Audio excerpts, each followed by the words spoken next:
Parshas Toldos. The shir has been kindly sponsored. L'schus l'refuah shlema of Shaul Simcha ben Gila Esther. B'seich Sha'ar Chayil Yisrael. I have to apologize, my voice is a bit funny tonight. So I shall be coughing every now and again. So, in this week's Sedra, we find a very interesting dichotomy. Nice English word.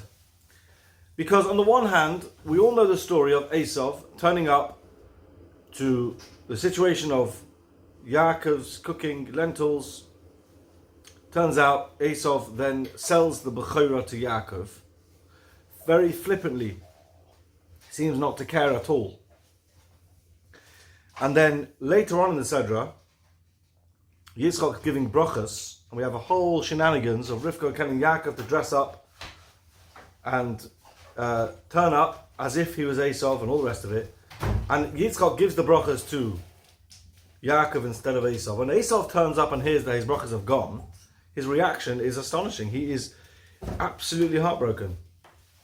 The Pasuk says, Yitzchok, he gave this really heart-rendering cry.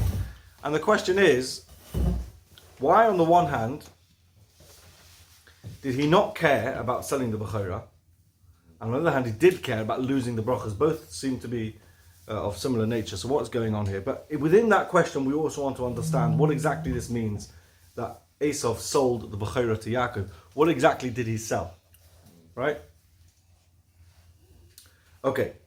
You can well imagine that the nature of this discussion in terms of what the Bechorah was and what was sold is absolutely huge. But as always, we're going to try and get to the substance of what we can get to.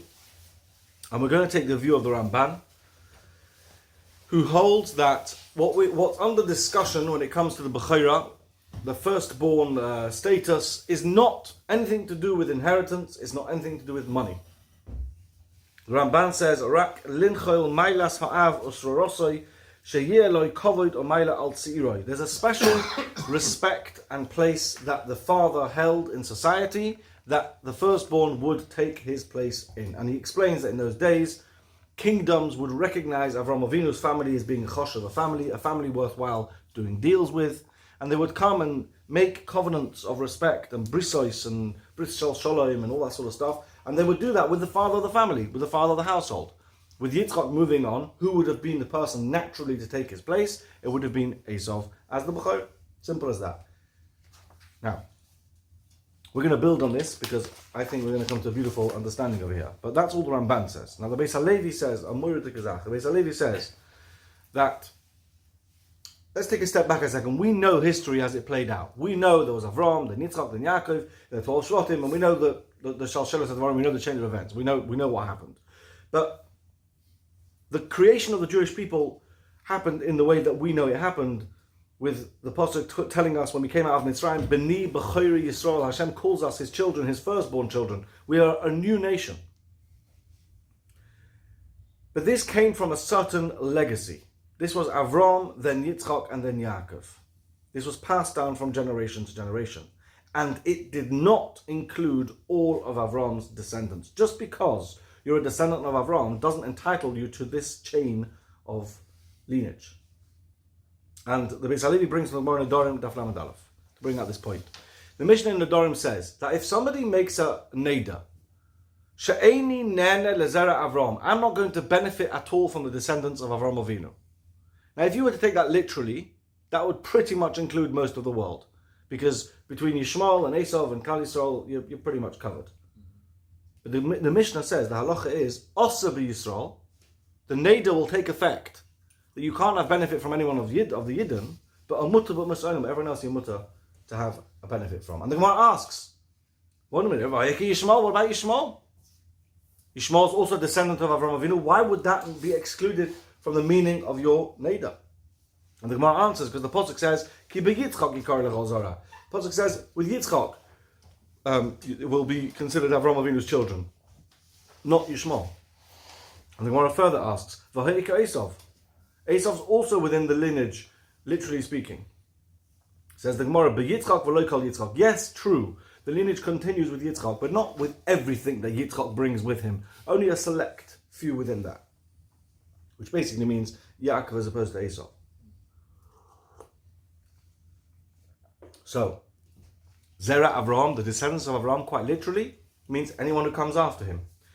In reality, and as the Gemara identifies, there's a certain criteria you're going to be part of Avraham Avinu, Zera Avraham. And not everyone gets there. Just because you're within the descendancy officially, doesn't mean you're one of the Avraham Avinu's descendants. And Beis Halevi's lashon is, someone who continues in the way of Avraham Avinu, they can be considered their son. Okay. Now listen to this. Beis Halevi quotes a Medrash. The Medrash says that when Avraham Avinu was told by HaKadosh Baruch Hu about the future of his people, his family were going to become a people, and they were going to go down to Mitzrayim, they were going to get Eretz Yisrael. When Avraham Avinu heard about the Shibud Mitzrayim, his question to Hashem was, am I going to be part of that Shibud? Okay, that's what the Medrash quotes. The Beis Halevi quotes his Medrash. Hashem assured him that the Shibud will not apply to you, only to future generations. So, within the family of Avraham Avinu's household, there was 100% clarity. For as long as Avraham Avinu is alive, there was not going to be any Shibud at all. Now listen to this. Esav turns up into the house and he sees Yaakov cooking a lentil soup. And we know, because Rashi tells us, that Yaakov was cooking lentil soup because it was a day of Avelut. What was a day of mourning? Because Avraham Avinu died. Esav, upon realizing Avraham Avinu had now passed away, became frightened.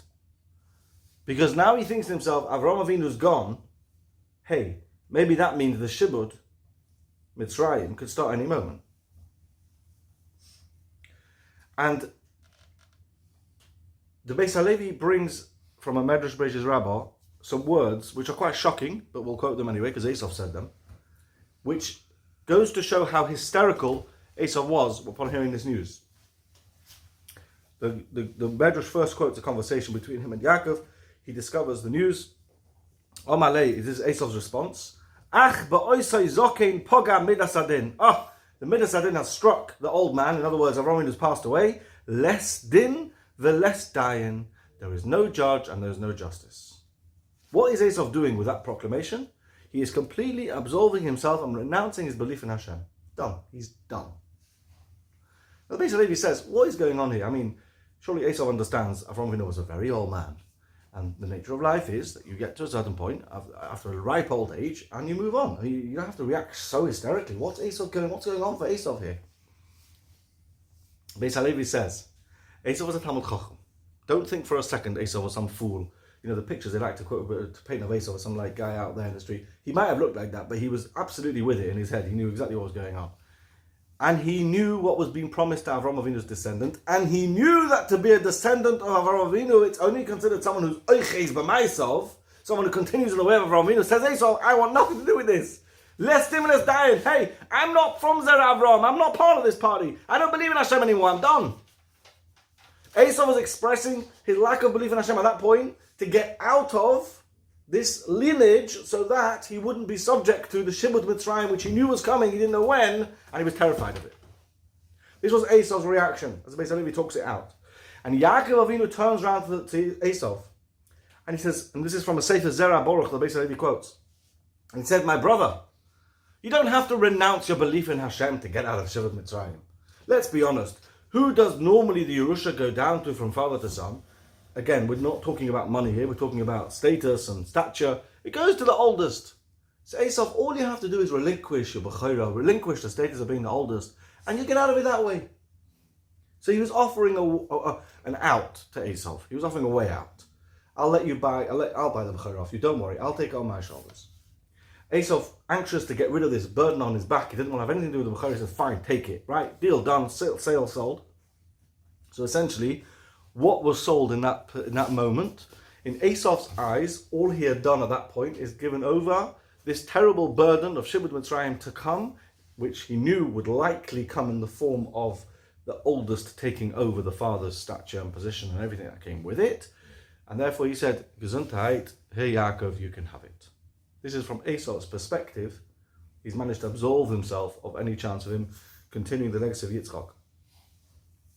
So that's what happened with the Bechorah being sold. Now I want to move over to the brachas of Yitzchok, and hopefully when we come back, you will see something very beautiful like a jigsaw, I hope. So firstly, before we get into the detail of the bracha of Yitzchok, I don't know if you noticed, but last week said Rav Vayera, Avram Avinu, it says twice, Avram Avinu gave over everything he had to Yitzchok. And the second time it says it in Chafei Hey, Vayitin Avram is Kol Asher Yitzchok. Rashi says, brings from the Bereshit Rabbah, that Hashem had given Avram Avinu the Koach HaBracha, the Koach of giving brachas, and this was what Avram Avinu gave over to Yitzchok, the Koach, to give brachas. Now this might be more relevant soon, but just bear that in mind. I want to spend a moment to draw something out. It's a little bit in brackets. It's not part of the whole elaborate piece over here. But I think it's so important. And if this is the only thing a person comes out with from a share today, it'll be worthwhile. It's really powerful. And that is the concept of the Gemara Megillah Tezvav, and it's also Gemara Brachas, of Al Tehi Berchas Hediat Kala Beinecha. Do not let the bracha of a simpleton be light in your eyes. Respect the fact that anyone can give you a bracha, or vice versa can give a klala as well. It's quite a shocking Gemara. The Gemara says, we know that Yitzchok, at the beginning of this Parsha of giving a bracha, it says Yitzchok had an inability to see. He lost his eyesight. Why did he lose his eyesight? There's again lots of different Mefarshim, lots of different shotim as to why. But the Gemara in Megillah says, Alti kidlas hedya kala beinecha, the klala of a simpleton shouldn't be light in your eyes, because Avimelech, when talking to Sarah, cursed her and said the words, Hinei hulach kesus einaim, which means essentially blindness. And those words, those careless words, when the Skayim Bazara came to pass with her children, in her child basically, Vayiki Zokin Yitzchok lost his eyesight when he became old. So the Heilige Yitzchok Avinu had to suffer through blindness and old age because some nutter, Avimelech, said something carelessly about becoming blind, which took place somewhere, and it was said to Sarah, but it went to her children, and it ended up by Yitzchok. Incredible. And the Gemara says the reverse as well. In this Gemara, the Gemara quotes, so we don't have time to get into it, the Gemara quotes two other places in Nach where Alti Birchas Hedit Kalabei, where the bracha of the simpleton came to pass as well. But it happens to be our Sedras talking about Al-Klala bit, but it's the same concept. The power that we have as people, just by speaking, just by articulating something, whether it's positive, whether it's negative, is unbelievably powerful, and one shouldn't underestimate that. The Pele Yoyetz writes, a person should always try and make sure that people are benching him, people are blessing him. In other words, he says, run away from getting involved in a machlekes with someone, because he might come to curse you. And you might think to yourself, what do you mean? But if I'm in the right and he's in the wrong, then what chance has he got? He's no worse than Avimelech. And you're no greater than Yitzchok. It really gives a person pause to thought. I want to tell you one more thing from the Gemara Bava Basra, because I just learned it this week in Daf Yomi, and it was just so remarkable, because it brings out this very point. The Gemara Bava Basra, Kufnun Gilon Wadalef. The Gemara, it doesn't matter the detail, but a woman came to Rava with a shaila, a certain shtar she wanted written in a certain way, and the halacha was not with her. So Rava said, whatever, he couldn't do it. But the Gemara tells us to have a kotirdali. She was driving him nuts. She wanted it done in the way that she wanted. So eventually he devised a shtick. And he tells Rav Papa, listen, I want to write the certain words, Soicha Alein and Miton, which really in halacha means nothing. But she'll think I'm writing something to support her side, and she'll leave me alone, right? Now she cottoned on. And she was not a happy lady. So she responded with a curse. She said, Litba Arbe, his ship should drown, should sink. Atuye komatisli, he's fooling me around. Now the Gaboim, the people around Rava, straight away understood the potential implication of these words. They're so strong and so sharp, who knows what could happen to his ship. So you know what they tried to do? They grabbed his coat and they tried to dunk his coat in water and sort of drowned his coat, so that there should be some sort of kiyum, some sort of fulfillment of these words of a curse that shouldn't come to pass. But you know what says the Gemara? It didn't save him from his ship being sunk. Says Rashbam, you know why? Because Alti Kidlas Hediat Kalabeinach. This is remarkable. You're talking about a great Rov, a great Godol. You're talking about Rova, right? And you've got a Shemendrik woman who's coming along, disagreeing with his psak and driving him nuts. And he devises a shtick where, sort of trying to move her along a bit, bakovadik. And she reacts wrongly, and she says some ridiculous things that come into her head because she's in a bad mood, because she's just lost something. And that has an effect. This is crazy. At the very least, we should walk out with a real appreciation for our words, for the koach of bracha we can give. As it says, walk around, give people brachas. You never know where it can go. It's simple words. You know, Chaim Kanievsky used to say bracha v'hatzlacha. People started to make a bit of joke about it. Oh, he said, do you know what it means for someone to say bracha v'hatzlacha, to say some words of blessing to someone else? It's incredible. As I say, this whole thing is just in brackets because I just was so nispol from it, coming from our Parsha directly. But okay, Yitzchok was slightly one level up than that, because Yitzchok obviously he wasn't a head yet, but he had the Koach HaBracha. He was given Koach HaBracha from Avraham Avinu. But there's much more depth going on here. So first we have to establish what happens when we get a bracha from someone special. Let's not talk about Beracha head yet. Let's talk about someone, a bit more chashuv. People go for brachas all the time. What's the mechanism? How does it work? Again, subject to huge discussion. The Malbim says there's two ways brachas can work, and we find this in Tanakh. One is b'derech tefillah, and one is b'derech nevuah. Sometimes something can sound like a bracha, but it's really someone who has prophecy who's prophesizing through those words. Most of the time when we find brachas, it's simply a tefillah. Says the Malbim, how does this tefillah work?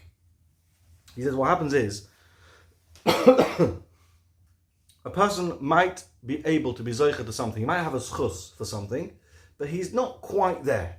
So the bracha of a tzaddik can ensure that the person who's due this zchus, this bracha, this blessing, this shefa, should be in the right position to get it. In other words, the bracha of a tzaddik, the tefillah of a tzaddik, can enable the person to easier get that which he wants to get. It sort of closes the gap a little bit. That's how the Malbim talks about it.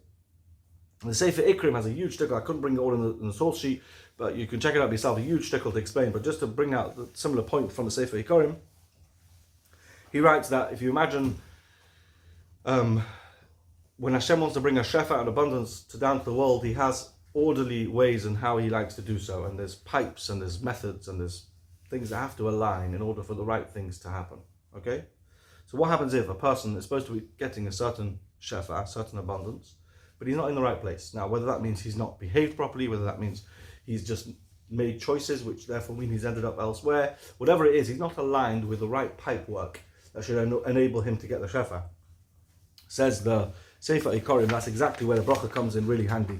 And what alidei hanovi or alidei hatzadik or yachosid, then it's possible for the person to become that little bit more in the right place, that he should be able to get this shefa. So in other words, the tefillah, the bracha of a tzaddik, facilitates a person to be able to get that which Hashem wants to give him.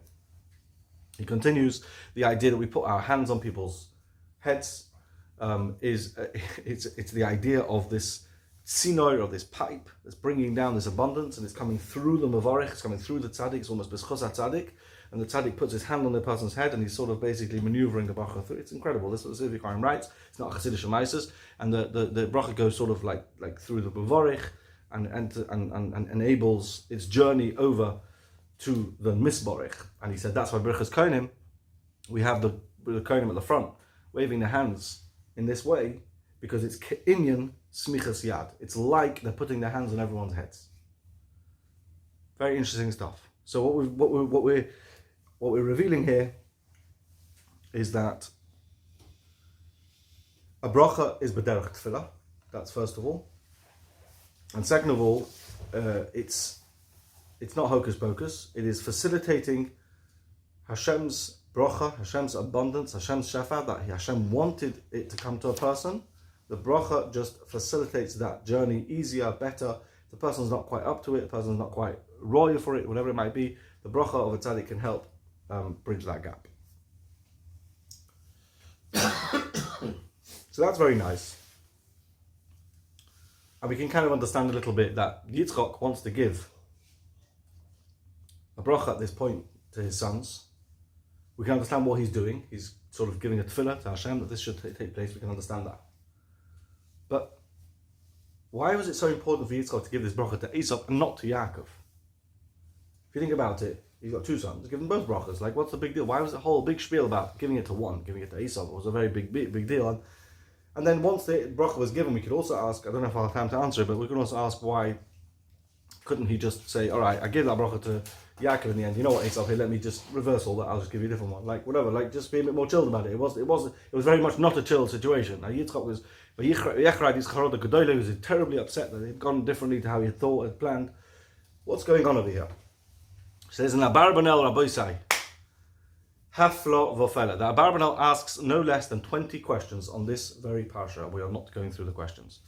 Check them up yourself. All details as to some of it which we've touched on, some of it we haven't. All details and questions as to why things have worked out in the Parsha as they have. And he lays down something which gives us a real understanding, and I feel it's also building on what we started with at the beginning. He says, Avraham Avinu was promised his descendants would go into Eretz Yisrael, would be the future Klal Yisrael. He said, therefore, it was incumbent upon each of the Avos to bench their children in order for the line of succession to take shape. Yitzchok benched his children, Yaakov benched his children. He said, you might wonder, why did Avram not bench Yitzchok? That's because Hashem made it super, super clear already from the beginning that Yitzchok's the succession. There's no need for Avram to get busy with brachas. Hashem had made it clear who was the line of succession. But from that point on, it was necessary for a bracha. It was necessary for a tefillah to be said by the father to the son in order to establish the line of succession. Who are the Avos? Where is Klal Yisrael going? Where's the line of succession here? Where's the lineage? And in this regard, Yitzchok Avinu had a dilemma. He had 2 children. And he didn't know what to do. He has to, before passing on this world, he has to pass on the torch. He has to establish a line of succession. But he didn't know which son to establish it with. Now, of course, from our perspective, it's like, what are you thinking? I mean, we know which one, we could tell you, right? But we know Yitzchok saw his children differently. Yitzchok loved Esav. Yitzchok, however you learn Pashtas, Yitzchok was fooled by Esav's supposed spirituality. He knew Esav was out there in the field, yeah? He didn't think Esav was in the base measure with Yaakov. He knew Yaakov and Esav were different. But he didn't think Esav was wicked. Clearly. Yitzchok didn't know what to do. And he knew Esav naturally was the Bechorah. So Esav was the firstborn. So he ought to be taking over, right? That's what Yitzchok's thinking was. And he said, it's going to be a time now, he's going to pass on from the world. The last thing he wants is for it not to be made clear who succeeds him. Sounds like a real Rebbe Shammai to this. Last thing he wants them to happen is, he doesn't make clear who succeeds him, and then after he goes, there's a huge almighty fight. Esav says, he's the one who's continuing, Yaakov says, he's the one, and the whole thing just falls apart. That's the last thing he wanted. Which is why the Abarbanel says, it's this whole parasha is Hinei Nozakanti Lo Yadati Yomosi. Yitzchok says, I don't know when I'm going to die. I might pass on tomorrow. I need to establish a line of succession. So he decides to do it with a bracha. I'm going to give a bracha to one of my children, and by giving them this bracha, as we've already established, Avraham gave Yitzchok the Koach bracha. So Yitzchok has this Koach now. He's going to use it to establish the line of succession, the next stage, the next link in the chain of the Avos HaKadoshim. And he thinks to himself, this has to be Esav. Why? Because Esav is the older one. Why does he think that? Because Hashem hasn't told me which one. So I'm going to assume it's the older one that should get it. Even if Torah and Beracha. You mean really Yaakov was a Torah bit? Interestingly, I wanted to say that the idea would be Esav would take the next link in the chain, and Yaakov would play a supporting role. But Esav would be the main guy. In fact, Abarbanel, and I would never say this, but Abarbanel says it, he levels criticism at Yitzchok for approaching this in this way. He says, he should have davened to Hashem to ask which one he should have, and then he says, Abarbanel's words, not mine. The overwhelming love he had for his own son Esav clouded his vision, and he didn't see Esav for what he really was, and he saw Esav as a valid option. Okay, fine. So we understand why Yitzchok wanted to give to Esav. Where was Rivka in all this? Rivka had a neviah. Rivka had a nevuah. She knew Esav was a bad one. She knew it wasn't supposed to be Esav. Why didn't she go and tell Yaakov straight up? Because, incredible cheshbon is it? Rivka thought if she went and told Yitzchok, if she went and told Yitzchok, by the way, Esav's really not the right guy, you should really, sort of not give it to him. Yitzchok may not have been convinced by her argument, and what he might have done is said, you know what? I'm not giving anyone any brachas. Fine, I'm not giving anyone. And had he done that, then Yaakov would have lost out on this tremendous bracha of Shefa through his father Yitzchok. Rivka didn't want him to lose out. So therefore Rivka never told Yitzchok that what her opinion was. Better to give no one than any of them. That may have been Yitzchok's husband, yeah, because his love for Esav was so strong. How can you tell me not to give it? Can't be I can't give Esav. Come on. You know what? I'm not giving anyone. I'll leave it to Hashem. But then, why didn't Hashem intervene? Why didn't Hashem come and tell Yitzchok, hey, give it to Yaakov? You know what Merona says? Because maybe, if he would have forced Yaakov's hand and forced him to push away Esav Asher Ohav, who he loved, Penyas Atsev Hazokein Yomim Rabim. Maybe the Zokein Yitzchak would have been so upset for such a long time at this forced situation, he wouldn't have been able to be comforted from it. He wouldn't have been in the right frame of mind. He wouldn't have received the simcha that one needs in order to give the bracha b'chali b'vanafshay. So therefore, you know what Hashem says? I'm not going to tell him. I'll let this whole thing work out twisted. Yitzchok thinks he's giving Esav. He's in a great mood. He thinks Esav's the right guy. He thinks Esav's the one to get it. And then from under his feet, it's all the rug's taken out from under his feet, and he ends up giving it to Yaakov. So the right person gets it, and the right person gives it. Just the one who's giving it doesn't matter who he's giving it to. And finally, the Abravanel quotes a point where she says, the Rosh Hashanah also says, that there's a hashkacha here that Hashem wanted Esav this whole thing to happen in the way that he did, so that Esav should be brothers with Yaakov, because Hashem wanted Esav to be the stick with which it keeps Yaakov, Bnei Yisrael, in check. As we know, Kol Yaakov Yidayim Esav, when Klal Yisrael are doing well, Esav keeps at bay. When they're not doing well, Esav hits them, and Hashem wanted that setup. So to get there, Hashem needed this whole chain of events to work out a little bit like this. This is another reason why he never told Yitzchok what's what. Unbelievable. So you see that there was an option that the obvious HaKadoshim could have been Avram, Yitzchok, Esav.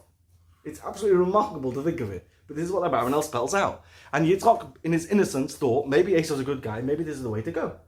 Esav's the Bechorah, Esav deserves the next link in the chain. And let me give a brachas to Esav so that he should have this tremendous siyata d'shmaya that Avram had, that Yitzchok had. But it all turned out very differently, because Hashkochas Hashem determined Esav was the wrong guy. Rivka stepped in. Yaakov took the brachas instead. By the way, Yaakov had bought the Bechorah. So Esav, so Yitzchok anyway was mistaken, because Esav wasn't even the Bechorah anymore. The right person to get the brachas anyway wasn't Esav, but Yitzchok wasn't aware of that. In fact, it says, Vayechra Yitzchok, he got very upset. Esav said, oh, Yaakov's already hit me twice, he's ready to put the Bechorah. Rashi brings, at that point, Yitzchok goes, whoa, what did he say? And Esau says, yeah, he made me sell him the Bechorah. Yitzchok goes, oh, Baruch Hashem.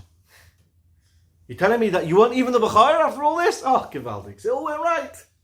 Till that point, Yitzchok wasn't sure. He was very upset. How has this all gone wrong? So let's recap.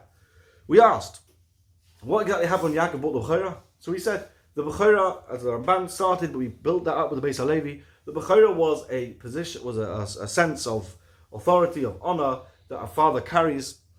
In this case, it came with the exclusive position of being the head, the fathers of Klal Yisrael, part of the lineage that's built up to the birth of Klal Yisrael. And this was the package deal of the Bechorah.